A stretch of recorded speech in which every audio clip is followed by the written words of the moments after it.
2027 सुधा राज्य में चलो मेट्रो ट्रेन बजेट उपस्थापना बेले मुख्यमंत्री घोषणा चलित आर्थिक वर्ष में प्रकल्प 1000 कोटी व्ययबराद बजेट उपस्थापना बेले गृह सूचना देते मुख्यमंत्री मोहन चरण माझी प्रथम पर्यायर भुवनेश्वर विमान बंदर त्रिशूलिया पर्यंत यह चलाचल कर भुवनेश्वर मेट्रो रेल कॉर्पोरेशन अधीन में 6256 कोटी टंकार व्ययबराद कर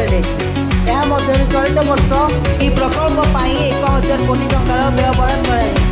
राज्य बजेट में भित्तिभूमि विकास उपर राज्य सरकार गुरुत्व प्रदान कर मोट 58,195 कोटी टंकार व्ययबराद कर आगामी 5 वर्ष राज्य में 75,000 किलोमीटर रास्ता निर्माण कर लक्ष्य रही राज्यर दुर्गम और अपहंच अंचल को सड़क निर्माण कर नदी और जलाशय उपर सेतु निर्माण कर मुख्यमंत्री घोषणा कर